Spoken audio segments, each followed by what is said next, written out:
Hey, here we are again, guys. I'm going to do another inbox review today, and it's such a beautiful day again. I'm outside in my patio. Yay! It's supposed to be 77 degrees today, or about 25 degrees Celsius, and it's freaking gorgeous. There's a really light breeze right now. But I got this kit a while ago, and I wanted to share it with everybody. Everyone's going to think I'm super Tamiya-centric. That's not necessarily true. I own a lot of Dragon kits. But I like to show everybody that Tamiya can build a good kit. So let's get to the review. And what do we have? We have wonderful Tamiya box art. This is the JSU-152, or like I like to call it, the RBFT. If you don't know what that means, ask Carlos. You probably can figure it out if you think about it.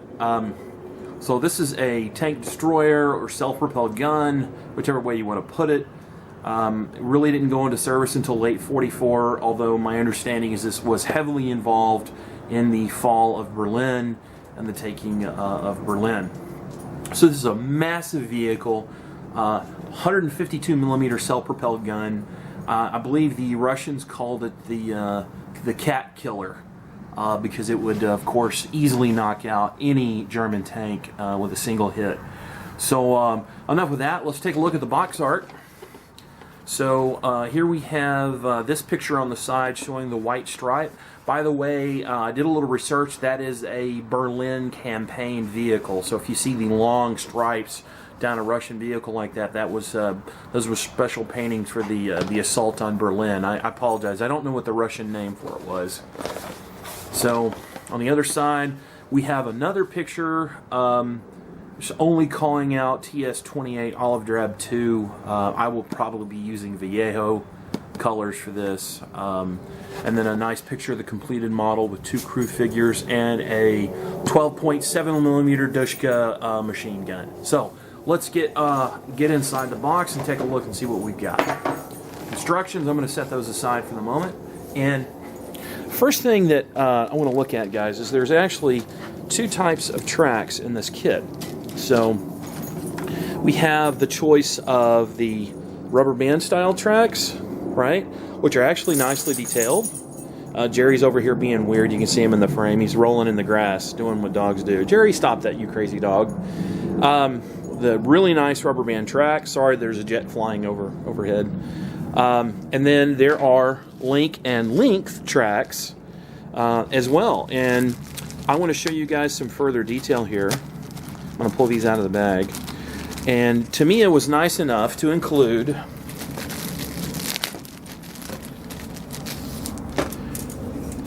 you can see the detail on these. I hope there's not too much shadow. These are super, super nice. You'll notice the long sections here. That's the length part. But Tamiya included a jig for the assembly to build in the sag. So that's a really nice feature. So let me put this back in the bag.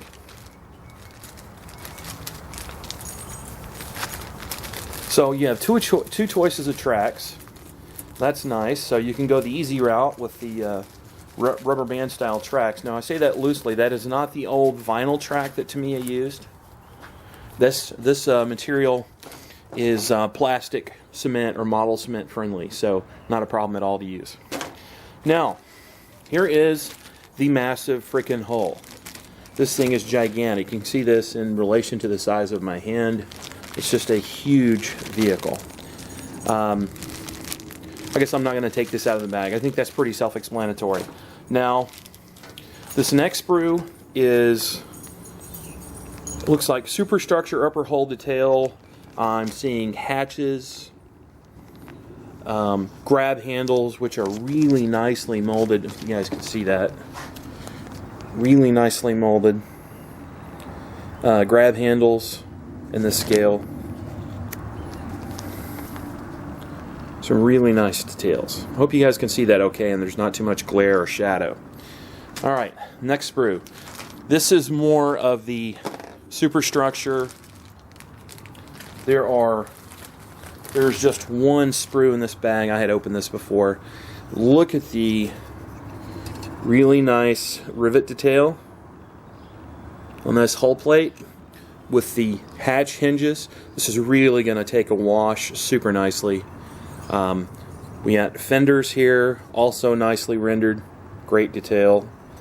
Guys, I don't think you can beat this. Spare track links.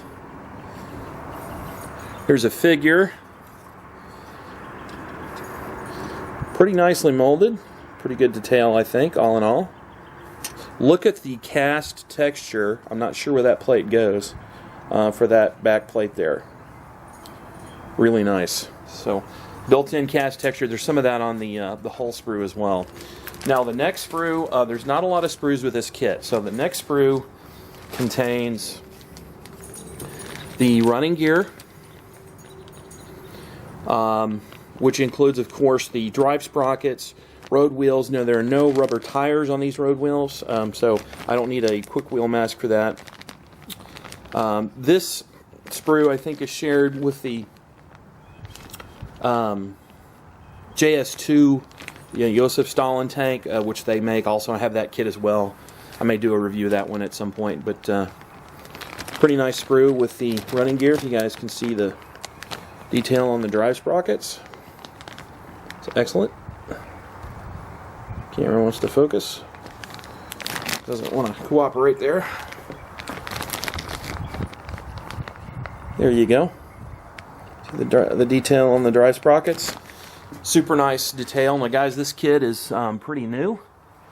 It's dated 2009, so it's just a few years old.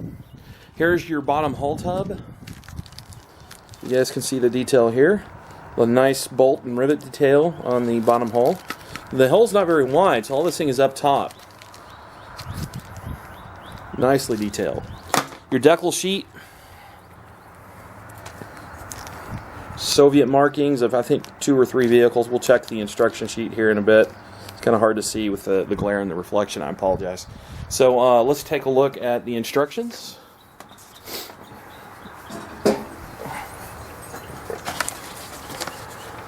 Typical Tamiya booklet style format. It is not stapled at the end, so this opens up. That is one of the things that I am not crazy about with Tamiya. But let's see how many vehicle variants here.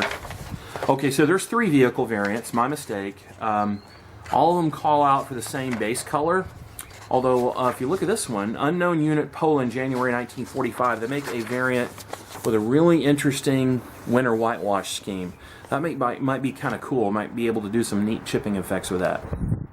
There's the Berlin version that we saw, and then there's an unknown unit. This is Königsberg, April 1945. So, looks like there are no surprises here. This thing starts with typical construction of the road wheels, then it moves into the lower hull and suspension arms. Now, this is interesting. I had not seen this before. Let me hold this up to the camera. There is a jig they have also included, not only for the tracks, which I have mentioned, but there's a jig so that you can make sure the spacing on all the suspension arms is even. If you guys can see that here, that's pretty interesting. So there are a total of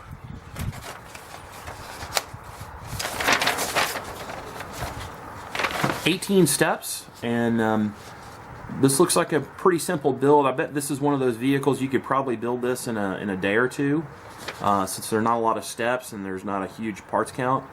There are some fiddly bits on the top of the vehicle with the grab handles and such, but I don't think that would be too hard.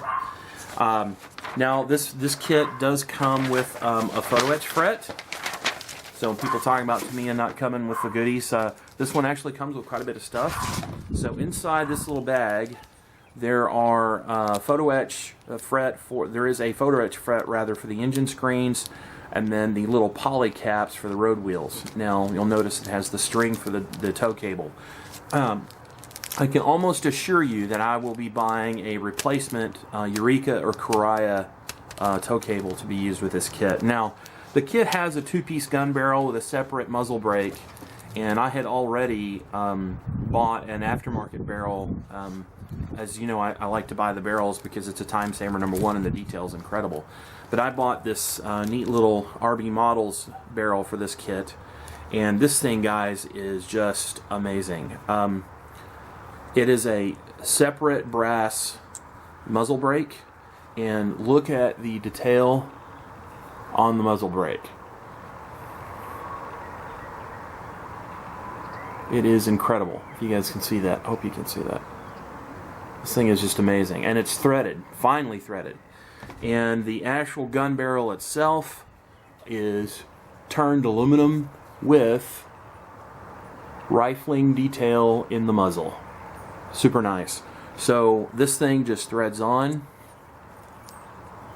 like butter. Boom. No seam to remove. You just need some CA glue to attach it. And I look, this thing is going to be an easy installation. This is a huge gun barrel. So there's the review, guys. Hope I didn't take up too much of your time. I may do another review today. It's outside. It's so nice. And my dog is now covered in grass because he's silly and wants to roll in the grass. Thanks for watching again, guys. And you guys have a wonderful day.